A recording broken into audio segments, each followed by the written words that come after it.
এটা হাট বাজার নাকি? আপনারা সবাই রাজনৈতিক নেতা কর্মী সাংবাদিকরা দায়িত্ব পালন করতে পারছেন না। গোপালগঞ্জে তার দলের লোকদেরকে জীবনী ছাত্রহীন যারা ঘাটতি আছে তাদেরকে বলেছে তোমরা সেখানে তাদেরকে ফেলে দেবে না, যে কোনো মূল্য মানে যারা যাবে তাদেরকে তোমরা দুনিয়া থেকে সরিয়ে দিলেও কোনো অসুবিধা না। এটা শেখ হাসিনা এই কারণে তাদের উপর ঝাঁপিয়ে পড়েছে।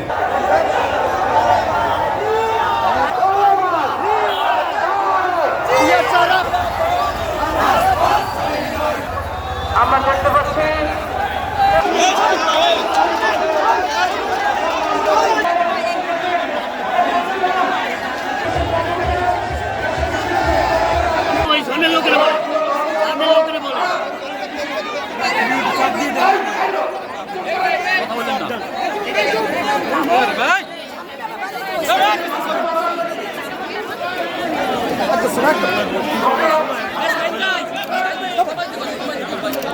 এটা হাট বাজার নাকি?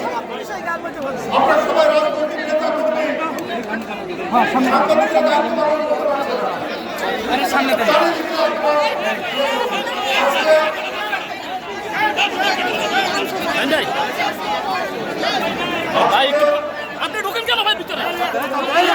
খালেদা জিয়া তার উপর নিপীড়ন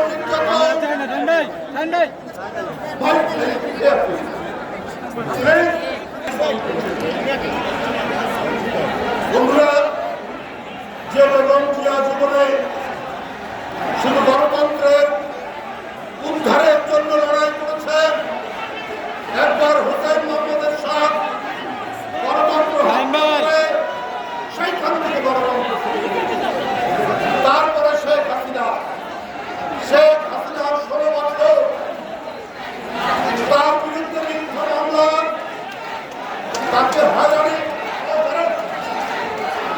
তাকে নানাভাবে নির্যাতন করা হয়েছে, তাকে বন্দী করা হয়েছে এমন একটি কারাগারে যে কারাগার পরিত্যক্ত ঘোষণা করা হয়েছিল।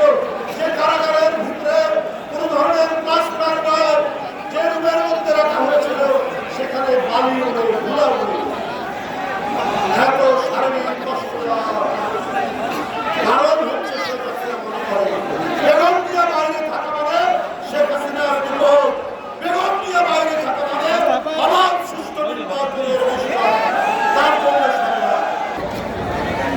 যে 16 বছর বর্বর অত্যাচার করেছেন এই দেশের লোকের উপর, আরেকটি পার্শ্ববর্তী দেশে প্রভুদের কথা শুনে সেই শেখ হাসিনা পারে না। আসলে যারা জনগণের বিরুদ্ধে যায়, যারা নিজের জনগণের চিন্তার বাইরে যায়, যারা জোর করে শাসন করতে চায়, যারা মানুষ হত্যা করে নিজের গদি সামলাতে চায়, আলটিমেটলি তারা পারে না, আলটিমেটলি তাদেরকে চলে যেতে হয়। যে মহিলা এই ধরনের বর্বরোচিত আক্রমণের কথা বলতে পারে সে কত ভয়ঙ্কর হতে পারে। রাজনৈতিক দল ছাত্ররা গঠন করেছে, তারা ঘোষণা দিয়েছেন মাঠ পর এই ঘোষণার কথা শুনে গোপালগঞ্জে তার দলের লোকদেরকে জীবনী ছাত্রহীন যারা ঘাটতি আছে তাদেরকে বলেছে তোমরা সেখানে তাদেরকে ফেলে দেবে না।